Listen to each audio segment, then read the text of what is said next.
Do Evangelho de Jesus nos nossos corações.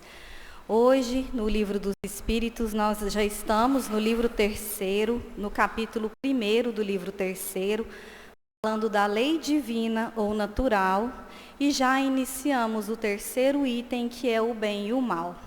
Para lembrar um pouquinho, no estudo anterior, realizado pela Joelma, ela já trabalhou a 629, que foi a primeira desse item, e lá o Kardec perguntava para os espíritos benfeitores a respeito da moral, a moral segundo a doutrina.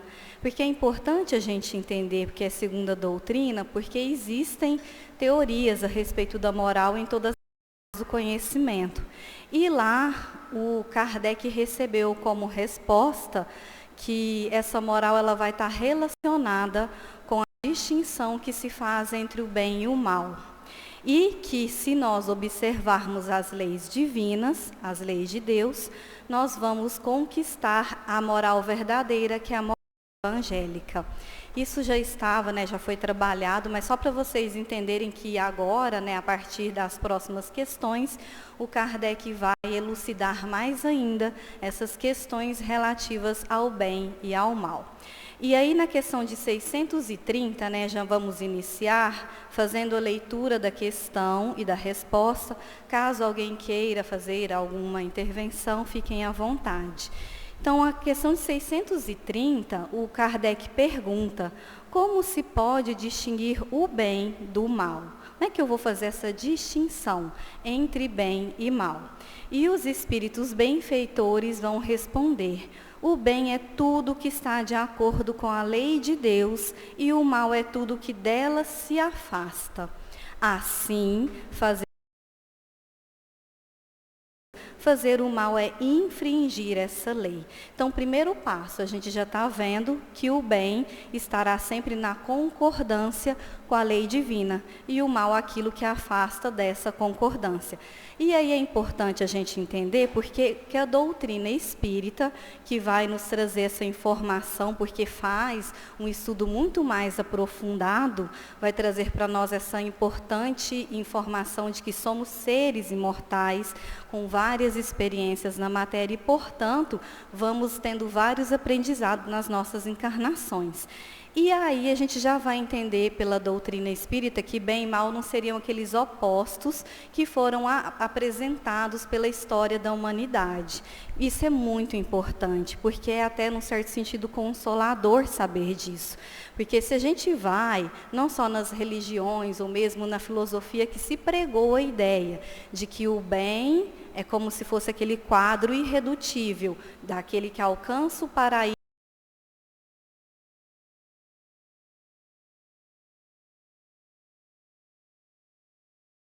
Então, a gente vê que a doutrina ela não vai trabalhar nesse sentido. Ela vai trazer para nós que esse bem é a concordância e que o mal é aquilo que a gente não está seguindo. Então, já é um pouco diferente. Inclusive, se a gente for mesmo ver a filosofia pura, quando ela vai falar do bem e do mal, por exemplo, a gente vai entender que também não são opostos, são dicotomias, que o Kardec utiliza muito essa palavra também na codificação. Por que é dicotomia? Porque não são necessariamente opostos, no sentido assim, de você não ter a percepção de que um ser humano que está buscando pelo bem possa, em algum momento, por ignorância, fazer.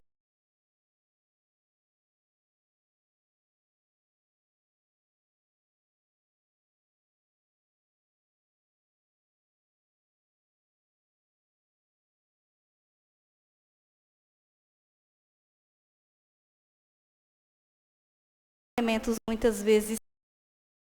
Como assim? O Kardec também vai nos ensinar isso na doutrina, mas vamos entender primeiro o que a filosofia está trazendo. Kardec, uma vez, escreveu um texto para a Revista Espírita falando do quanto a mulher, num passado mais distante, não era vista como ser que vive como os homens, que tem a questão do voto, de quantas coisas nós já passamos. E hoje, olha só como nós já conquistamos um espaço maior em relação a isso. Então, houve muitas mudanças no decorrer do tempo. Vamos pegar um caso clássico para a gente entender melhor ainda o que pode pode ser moral numa determinada época e imoral nos dias de hoje. Pensemos na escravidão, que numa determinada época foi aceita pela sociedade porque desenvolvia economicamente aquela nação. Vamos pensar que hoje essa imoralidade, embora se saiba que irmãos nossos podem viver situações análogas ao regime de escravidão e devemos combater esse mal para erradicar de vez, mas o que a gente vai perceber hoje é imoral um pensamento como esse. Então vocês percebem que a gente vai aprendendo, no caso da doutrina, a gente está falando nas várias encarnações, mas a filosofia já entendia isso, na evolução do pensamento do homem, que o homem ele vai realmente modificar o seu pensar. E a doutrina espírita vai trazer de forma mais profunda, porque ela vai dizer, não é só o coletivo, não é só a mudança do pensamento da sociedade, é o pensamento individual. Aí volta para cada um de nós, porque o exercício inicia em nós, para depois nós transpormos isso para uma sociedade que defende contra a escravidão, contra tantas outras coisas consideradas hoje imorais.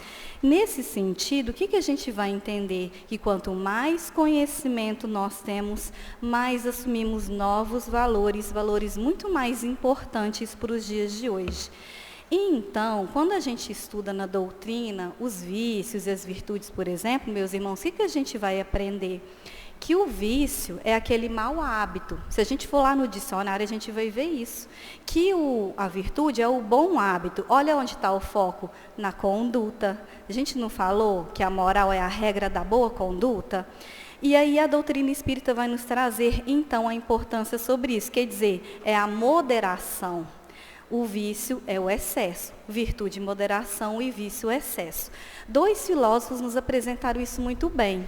Platão, quando ele fala lá do mundo das ideias, ele está apresentando um mundo perfeito, um mundo onde essa virtude, esse bem, seria aquela vivência que nós todos poderíamos alcançar através do conhecimento. Aristóteles também diz o mesmo, quando ele fala que a virtude é essa moderação, esse bom senso no uso da razão. Mas o Platão vai dizer que o vício é a ilusão, porque está sendo enganado pela ignorância. Como que a gente não faz essa relação com a doutrina espírita que vem nos trazer exatamente quanto somos ignorantes, muitas vezes cometemos mais o mal, né? Até a gente poder conhecer. E esse conhecimento interior, essa leitura de si que todos devemos fazer. E aí, quando o Cristo nos traz lá o grande mandamento, o maior mandamento da lei, amar a Deus sobre todas as coisas e ao próximo como a ti mesmo, ele já está colocando esse triângulo do qual nós todos devemos nos colocar sempre em todas as circunstâncias. Porque aí vale o exercício, o esforço que todos nós devemos fazer. Vale a luta, a coragem e desejar de coração essa verdadeira mudança. Então, a gente já parte então para a questão de 631, entendendo que, no caso da doutrina, esse bem e mal não são esses opostos, como muitas vezes se vê, né, as pessoas pintarem esse quadro irredutível por aí. E na 631, o Kardec vai perguntar assim, o homem tem meios para distinguir por si mesmo o bem do mal? Nós teríamos como evitar o mal? Teríamos como, o que a gente pode fazer para fazer o bem? E aí os espíritos respondem, sim, quando ele crê em Deus e quando quer saber. Deus lhe deu a inteligência para discernir um do outro. Aí a gente vai nessa ideia, o que é essa crença em Deus? Será que é só seguir a religião? A gente vai ver que não necessariamente, porque como ficariam os nossos irmãos que não seguem uma religião, mas que pelo coração, pela verdade que já carregam, produzem muito mais o bem do que muitos cristãos. Então a gente precisa pensar que não é essa crença em específico que os espíritos estão nos trazendo aqui, mas uma crença de seguir a consciência, esse guardião que Deus nos permitiu cada um de nós ter, esse guardião do nosso interior. Por quê? Porque será através dela que a gente vai buscar esses conhecimentos verdadeiros para praticar o bem.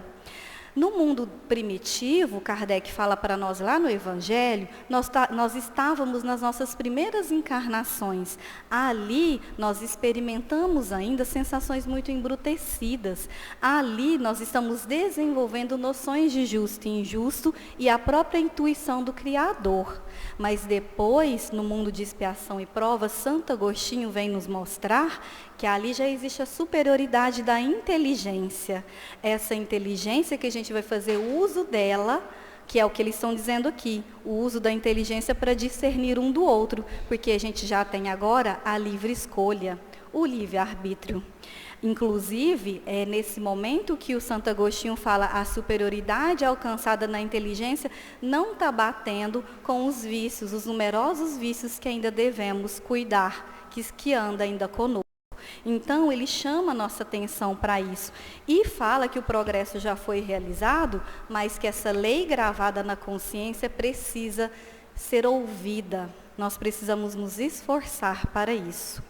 Há uma mensagem que o Haroldo Dutra colocou no Instagram dele essa semana que é muito interessante, que diz assim: recomeço não é um lugar, recomeço é uma nova mentalidade. Olha que interessante, é sempre uma nova mentalidade que nós vamos assumir diante dos nossos erros, diante de nós mesmos. E Deus vai dar essa inteligência para nós, para a gente discernir o bem do mal, para que a gente possa reconhecer Deus no uso da inteligência, e não nas crendices, não nas superstições. Lázaro tem uma mensagem belíssima no Evangelho segundo o Espiritismo, e ele diz que o dever íntimo do homem está entregue ao seu livre-arbítrio. Lázaro diz ainda que a nossa consciência está ali, o guardião da probidade interior. Então, só por aqui a gente já percebe, meus irmãos, o quão importante é a gente buscar na nossa consciência para ter certeza se a gente está fazendo o bem ou o mal. O Evangelho de Jesus, que é a doutrina hoje que nós temos conosco, esse cristianismo redivivo, nos mostra como a gente pode ser advertido, como a gente pode sustentar as nossas escolhas no bem e clarear a nossa mente diante das nossas ações. Se o mal, em determinado momento, se aninhar nos nossos corações, façamos as reflexões necessárias e que a gente possa também ir modificando de acordo com as conquistas que nós já temos. Acho que não dá tempo, né, fazer mais uma. Bom, na questão de 632, é muito interessante também, porque a gente não está falando aqui que a gente está sujeito a erro, e que dos erros nós vamos ter os nossos vários aprendizados. É mais ou menos isso que Kardec está perguntando. Ele diz assim: o homem que é sujeito a errar não pode enganar-se na apreciação do bem e do mal e crer que faz o bem quando na realidade está fazendo o mal. Como que a gente vai saber se aquilo que a gente está fazendo é o bem mesmo de verdade? E a resposta dos Espíritos: Jesus vos disse, vede o que quereris que vos fizesse, ou não. Tudo se resume nisso, assim não vos enganareis. É aquela lição, né? A gente não quer o mal para a gente quer o bem, então a gente deseja o bem para o próximo. Essa escolha pelo bem, quando a gente faz essa escolha pelo bem, é porque a gente está pensando que a gente quer algo bom para nós, então a gente vai oferecer isso ao nosso próximo. E é um trabalho constante de perseverança. A gente tem que perseverar nessa busca constante. A gente tem que perceber que esse trabalho, ele acontece constantemente em todos os reinos da natureza, não vai ser diferente conosco. Essa fé, essa coragem, essa paciência que são convidadas para agir nesse momento, para a gente poder escolher melhor, escolher o bem. Fé raciocinada, utilizando aí esse uso dessa inteligência que Deus nos dá para discernir o bem do mal. E também olhar para esse passado nosso e ver que a gente já superou muita coisa e que a gente ainda tem condições de superar ainda mais. Imperfeições andam conosco, sim, e nós precisamos olhar para elas com carinho, com cuidado, para que a gente possa lutar, combater essas inferioridades. O Cristo já disse: ajuda-te que o céu te ajudará. E é verdade. Ajuda-te buscando essa transformação, porque os céus estarão contigo. O espírito de Bezerra de Menezes tem uma mensagem que ele diz que quando você percebe a sua falta, não fique falando, eu tenho que apagar da memória aquilo porque me culpar por aquilo. Você tem que reconhecer. E ele ainda diz, não há na terra pessoa que caminhe sem desajuste, sem desequilíbrio. E ele vai dizer ainda mais, o antídoto para tudo isso é o trabalho. É o trabalho interior e o trabalho exterior que todos nós devemos fazer. Há um vídeo no canal Amigos da Luz, que é muito interessante, que está contando de uma invasão na casa espírita, que chega a ser um pouco humorado, mas tem uma informação ali muito importante para essa questão que a gente está trabalhando. Espíritos inferiores decidem adentrar a casa, dizendo que vai fazer coisas dentro da casa e começa a elencar tudo o que eles podiam fazer. Vamos a vaidade em alguém, a cólera no outro e tudo, e de repente eles percebem que o centro continua funcionando. De repente aparece um espírito bondoso e diz, sejam bem-vindos, meus irmãos. Eles se assustam na hora e falam assim, mas como que tudo que a gente pensou fazer não deu certo? Ele falou, meus irmãos, os encarnados que aqui estão são como vocês, estão lutando para conquistar as suas benfeitorias, têm seus erros, mas têm esforço, têm vontade. Aí ele diz assim, e vocês estão aqui para exercitar a vigilância e a oração e serem convidados também a praticar o bem. E no final é a mensagem que gostaríamos de deixar para o estudo de hoje. Ele diz assim, não há centro, não há sinagoga, não há terreiro que vá fazer essa transformação na pessoa. Esses lugares que são vistos como templos são pontos de partida, são trampolins para o impulso do espírito imortal, porque depois sustentar o voo é trabalho de cada um de nós. Que o Mestre Jesus abençoe a cada um de vocês.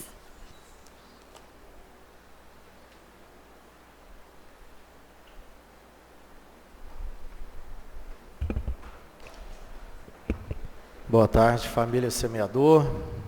Tudo bem com vocês? Meus irmãos, hoje encerraremos o estudo do capítulo 12, Amai os vossos inimigos, e trataremos aqui dos dois últimos temas relacionados a esse capítulo. Um deles é o ódio e o outro é o duelo. Então, encerrando esse capítulo 12, que diz respeito ao amor aos inimigos, a gente sabe que não é uma tarefa tão fácil amar o inimigo, né? A gente reconhece isso. Amar aqueles que estão próximos de nós, os nossos entes queridos, é uma tarefa fácil, apesar de que nós temos desafetos até mesmo entre os nossos entes queridos. Mas amar os inimigos, a gente sabe que a gente vai precisar muita disciplina, muito estudo e, acima de tudo, seguir o exemplo e o ensinamento de Jesus. Então a gente inicia esse estudo da tarde de hoje com algumas recomendações, que diz o seguinte: amar os inimigos é não lhes guardar ódio, nem rancor, nem desejos de vingança. É perdoar-lhes sem pensamento oculto e sem condições o mal que nos fazem. E não opor nenhum obstáculo à reconciliação com eles.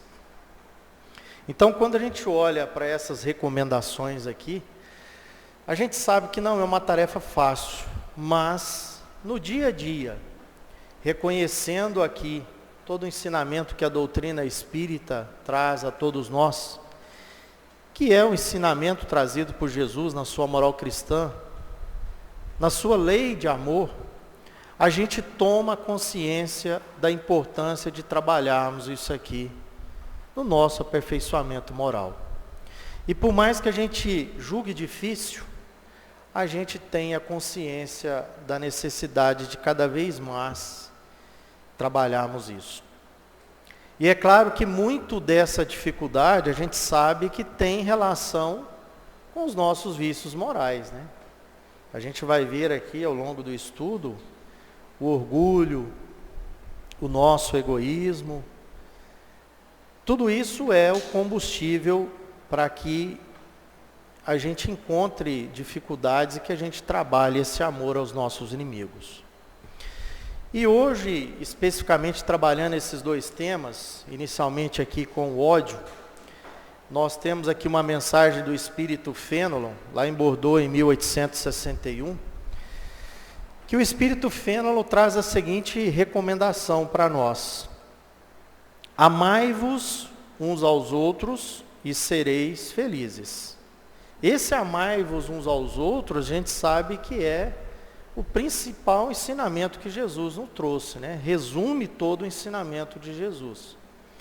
Mas aí o Espírito Fenelon continua dizendo: sobretudo, tomai a tarefa de amar aqueles que vos inspiram indiferença, ódio e desprezo. O sacrifício que vos obrigam a amar aqueles que vos ultrajam e vos perseguem é penoso, mas é precisamente isso que vos torna superiores a eles. Se vós vos odiais, como vos odeiam, não valeis mais do que eles. Então o que o Espírito Fenelon vem nos dizer? Que a gente não coloque, não se posicione na mesma sintonia daquele que nos odeia. Que a gente haja de forma contrária, ao invés de odiarmos, que a gente ame-os, que a gente respeite-os. O sentido de amar não quer dizer que a gente tenha que ter ali uma convivência, um contato físico diário, demonstrando ali todo um fingimento, toda uma situação que não é real. Não quer dizer que a gente esteja ali junto àqueles que nos odeiam todos os dias, mas que os momentos que a gente tiver, que a gente respeite. Que a gente não se coloque naquela mesma condição daquele irmão que está ali nos odiando. Que a gente coloque ali, principalmente em preces, em vibrações de amor, para que aquele irmão seja tocado e tenha um momento que ele compreenda aquele mal que ele está causando a ele mesmo, principalmente. Porque, como diz Shakespeare naquela frase muito interessante, o ódio é um veneno que a gente bebe esperando que o outro morra, né? Então, assim, sempre que a gente está odiando alguém, é como se a gente estivesse tomando um veneno. E é claro que o outro não vai morrer, quem vai morrer somos nós. Então, é muito interessante esse posicionamento do Espírito e vai diretamente também ao encontro daquilo que Jesus nos ensinou. Ame. Não se coloque na mesma condição desse irmão que está odiando. Faça o contrário. E aí, meus irmãos, o perdão é a melhor vacina contra a doença do ódio. Que se a gente se coloca na mesma posição e também passa a odiar, que a gente passa ali também a ter um embate com esse irmão que nos odeia, é claro que nada disso vai passar. Então a gente começa a alimentar cada vez mais esse ódio, aumentar cada vez mais esse ódio. Então a melhor vacina é o perdão. E aí quando a gente diz o perdão, o perdoar não é simplesmente esquecer, né? Porque se a gente fala esqueci, isso é o quê? Uma amnésia. Mas nos ensina que perdoar é lembrar sem ferir. A gente vai encontrar com esse irmão, vai passar por nós aquela situação a qual nos ofendeu, mas que a gente lembre disso sem rancor, sem aquele sentimento de ódio também. E aí, sem o sofrimento, que a gente diz, eu perdoei. Mas todas as vezes que a gente lembra, a gente fala, eu perdoei, mas não quero nem ver na minha frente. Eu perdoei, mas eu quero que ele vá para aquele lugar. Perto de mim eu não quero. Então, será que verdadeiramente a gente perdoou? Será que realmente a gente colocou ali aquele amor verdadeiro? E o outro ponto é, esse sem sofrer é que a gente diz que é o processo de cura, que é o processo de libertação. Por isso que é uma decisão e não um sentimento, né? O perdão, ele não é necessariamente um sentimento. O sentimento é o quê? É o amor. Então, quando eu perdoo verdadeiramente, realmente eu coloquei ali em prática o sentimento de amor. Quando eu não perdoei, é claro que eu não tomei realmente uma decisão ainda assertiva, eu ainda não tomei a consciência da necessidade desse perdão. E aí, como diz também nessa frase tão assertiva aqui, tão verdadeira, né? Dalai Lama, esse irmão também, que disseminou aí, né? Entre as suas ações a paz, disseminou entre nós também o seu exemplo. Ele diz que o verdadeiro herói é aquele que vence a sua própria raiva e o seu ódio. Às vezes a gente considera que o herói é aquele que ganha ali um embate, aquele que realmente conseguiu colocar ali toda a sua força, todo o seu orgulho arraigado, né, em benefício às vezes de uma vitória. O verdadeiro herói não é esse. É aquele que deixa de lado a raiva e o ódio. Por quê? Quando a gente deixa de lado essa raiva, esse ódio, a gente coloca a questão da humildade, que a gente vai ver mais adiante aqui também, no exercício dessa decisão, no exercício desse amor que a gente coloca ali, perdoando verdadeiramente. E o segundo tema, que a gente vai trabalhar também essa tarde, muito relacionado também com a questão do ódio. O ódio alimenta o duelo alimenta o ódio. E o que é o duelo? É aquele combate entre dois adversários, em que um deles exige do outro a reparação de uma ofensa. Qualquer enfrentamento de pessoas, forças e ideias e etc. Então, é um significado aqui que o dicionário traz para nós e que dá um entendimento que o ódio alimenta o duelo e o duelo alimenta o ódio. Então, o duelo, é muito comum a gente ouvir, né, aquela expressão, eu vou acertar as contas com essa pessoa, eu vou mostrar para ele quem eu sou, eu vou mostrar para ele quem é o certo, eu vou mostrar para ele que eu não sou quem ele pensa que eu seja. Então a gente sempre se coloca naquela condição de ser o dono da razão, de ser, né, sentir a necessidade desse duelo para arraigar ainda mais dentro de nós o orgulho que a gente carrega. Então a gente sempre quer ter a razão, a gente sempre quer mostrar e ir além através do combate, através do duelo. E aí nós recorremos também sobre esse tema, lá na pergunta 757 do Livro dos Espíritos. O duelo pode ser considerado como legítima defesa? Às vezes também a gente diz, né? Eu briguei porque eu fui na legítima defesa, eu fui me defender. Ele precisava entender que ele fez o mal para mim, eu precisava me defender. E o que os nossos irmãos nos respondem, a espiritualidade superior? Não é uma legítima defesa. Então, sempre que a gente duela, é um assassinato e um costume absurdo, digno de bárbaros. Com uma civilização mais adiantada e moralizada, o homem compreenderá que o duelo é tão ridículo quanto os combates que se consideraram antigamente como juízo de Deus. Então, quando realmente nós éramos povos bárbaros, a gente tinha esses duelos ali e realmente levava o quê? A morte. Nós não tínhamos o entendimento que nós temos hoje, e aí a gente ia ali para a luta, né? Em relação a determinadas causas ou em relação a defesas de determinados pensamentos. de determinadas filosofias, algumas coisas mais, que a gente até matava em nome de Deus, né? Ainda a gente vê isso hoje, né, numa sociedade que já está mais moralizada, ainda se fala que se mata em nome de Deus. Então não quer dizer que seja em legítima defesa. Qualquer duelo que exista, ele é considerado um assassinato.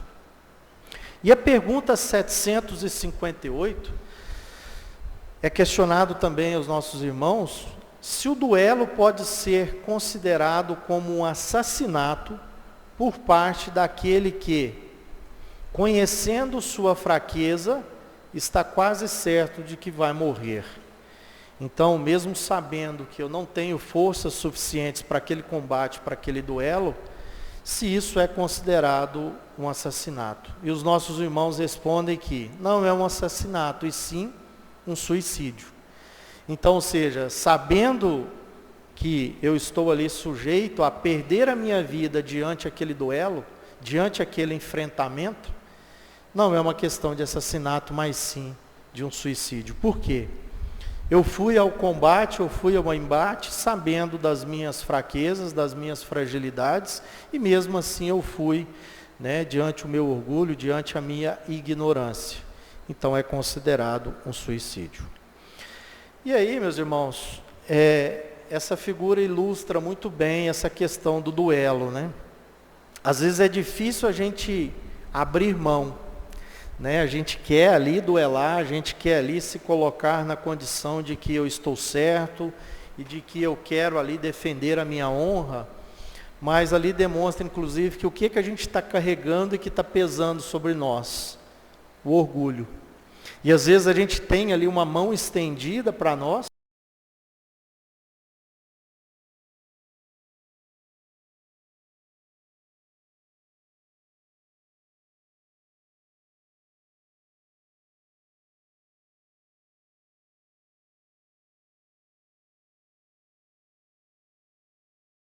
mais do que nós somos. Então, a gente acha que é, mas na verdade não somos. Então, se a gente se desprender desse orgulho, né, que realmente nos alimenta e nos carrega para essa questão do duelo, com certeza a gente vai ser realmente diferentes. E aí, o que a gente pode entender, né, meus irmãos? Que toda a moral de Jesus, ela se resume na caridade e na humildade. Então, essas duas virtudes que vai justamente contrárias a esse orgulho, né, e a esse egoísmo que a gente carrega e que alimenta esse ódio, que nos dá, né, essa motivação para o duelo. Então, ou seja, se nós tomarmos como exemplo a moral de Jesus, se nós tomarmos como exemplo a lei de amor, do bem, como a Ana Cristina também relatou aqui agora há pouco no estudo do Livro dos Espíritos, nós temos aqui o caminho para nós seguirmos. E diante essas situações, que a gente coloca a caridade como o nosso elemento essencial aí para a gente combater esse orgulho, porque a caridade, o que ela é? É o amor em ação. E aí a gente se desprende desse orgulho. À medida que eu pratico a caridade, que eu coloco esse amor em ação, eu estou trabalhando justamente o quê? A empatia, eu estou trabalhando a humildade, eu estou ali me colocando no lugar do próximo, né? E ali, como diz a nossa irmã Dulce, nessa frase também muito perfeita, né? Ela diz o seguinte: se Deus viesse à nossa porta, como seria recebido? Aquele que bate à nossa porta em busca de conforto para a sua dor, para o seu sofrimento, é um outro Cristo que nos procura. Então, se cada vez a gente perceber essa questão de se colocar no lugar do outro, se colocar ali no lugar de Jesus, e a gente passar a imaginar essas situações de ódio e duelo, como Cristo encara, como Cristo nos exemplificou, com exemplo de amor, com certeza a gente vai agir de forma diferente. E aí a gente vai trabalhar o quê, né, em nós? Cada vez mais cresce em nós a humildade. Porque a humildade, a gente passa a ser muito mais racional, a gente passa a ser muito mais analítico, preocupando com aquilo que está certo. E o que é o que está certo para nós? É aquilo que está no ensinamento de Jesus. É aquilo que Jesus nos disse. Aquilo que é bom para mim, é bom para o outro. Aquilo que não é bom para mim, não é bom para o outro. Então, se colocando nessa condição de verdadeiros humildes, verdadeiros cristãos, a gente passa a fazer essa reflexão e não simplesmente alimentar esse ódio. E o que o orgulho se preocupa, né? Ele se preocupa com quem está certo. Então, ou seja, eu sempre quero estar certo. Eu sempre acho que eu estou certo. E o outro também tem o mesmo pensamento. E ali é que vem o quê? A questão dos embates, a questão dos duelos, a questão do ódio que a gente alimenta.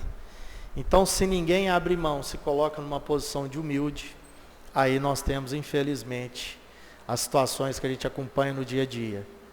As violências, os desafetos que acontecem, né? As perdas que acontecem, tudo em função desse orgulho arraigado dentro de nós, cada um querendo ter razão mais do que o outro. E aí, meus irmãos, na mensagem final, né, é preciso a gente entender que no seu evangelho o Mestre Jesus nos colocou que ninguém chega ao Pai senão por Ele. Mas o que Jesus quis dizer para nós com essa colocação, né? Na verdade, Jesus trouxe com o seu evangelho uma nova forma de encarar a relação com Deus, mostrando que a lei de amor, a lei maior, é aplicada no dia a dia, na relação humana, societária e com a natureza.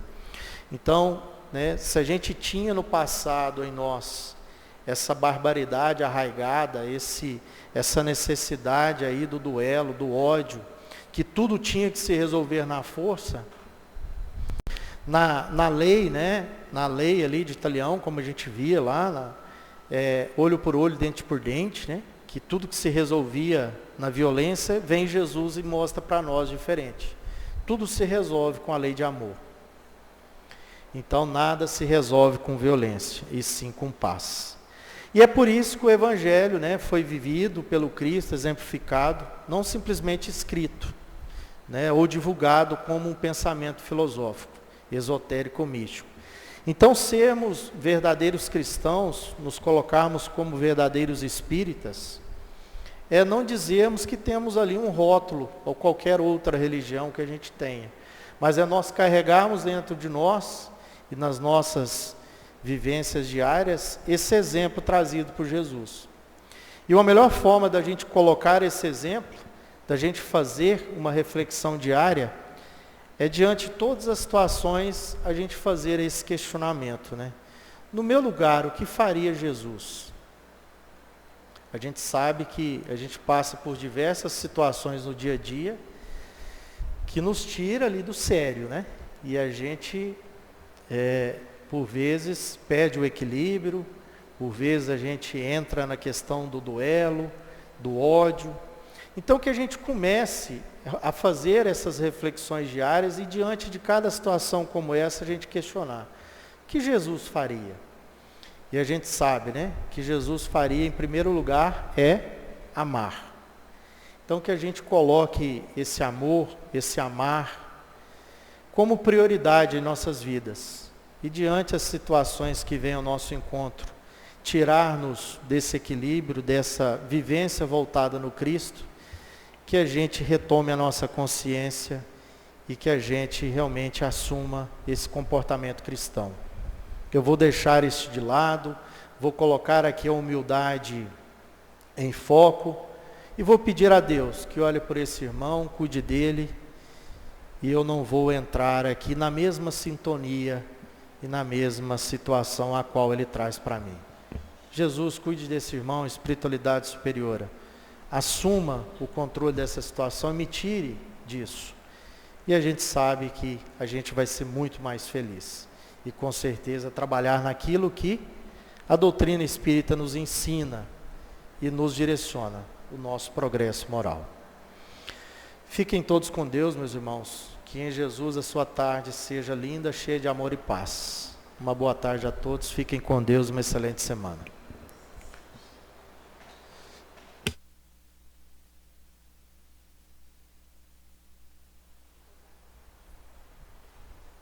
Boa tarde, meus irmãos. Que a paz do Mestre Jesus permaneça em nossos corações. E antes de nós fazermos a nossa oração, lembrar que ainda temos pizzas. Se alguém quiser, só pedir para o Denner, tá certo? E nós vamos fazer a nossa oração hoje com o nosso pensamento, o nosso sentimento voltado a todos esses conflitos que infelizmente estão ocorrendo. Não é o caso de tomarmos um lado, porque o cristão não tem lado. Nós somos todos irmãos, somos todos uma grande família universal. Então que nessa oração a gente possa rogar pelas vítimas, mas sobretudo por aqueles que ainda se oprimem, que escolhem pela guerra, que escolhem pelo ódio, pela violência. E assim, fechando os nossos olhos, rogamos a Ti, Senhor, que auxilie a nossa humanidade terrestre, que nós possamos, de uma vez por todas, compreender o amor que aqui deixastes, compreender o Teu convite a amarmos uns aos outros, a fazermos a nossa parte e assim, reunindo os nossos pensamentos, a nossa oração, pedimos a Ti que derrame sobre todos os países em guerra o Teu amor, que nós possamos ser instrumentos do alto, instrumentos de muita bondade, sem nenhuma ostentação. Sabemos, Mestre, do amor do Pai, que nada é em vão, que nada é sem uma finalidade, seja qual for, que nós possamos fazer sempre um pouco mais no bem e no amor. E assim lhe pedimos, pela magnetização das águas que estão aqui neste ambiente, mas também por aquelas que estão nos lares. Lhe pedimos, Senhor, não só pelas vítimas de violência, mas também pelas vítimas da fome. Quantas mães têm nos ouvidos e no coração o lamento dos filhos com fome. Rogamos pelos nossos irmãos criminosos que estão nas cadeias, que sejam atendidos no sentido de se arrependerem, de se transformarem. Abençoa, Mestre, cada irmão que desperta para Ti e para o Pai. Nos prepara nesse instante ao tratamento espiritual do passe, com a oração que nos ensinastes, que os Teus benfeitores possam atender aos nossos irmãos que estão em outros ambientes. Pai nosso, que estais no céu, santificado seja o vosso nome. Venha a nós o vosso reino. Seja feita a vossa vontade, assim na terra como no céu. O pão nosso de cada dia dai-nos hoje. Perdoa as nossas dívidas, assim como perdoamos aos nossos devedores. E não nos deixes cair em tentação, mas livra-nos de todo o mal. Vamos todos em paz, que o Mestre Jesus esteja em nossos corações. Uma linda e abençoada semana. Jesus nos abençoe.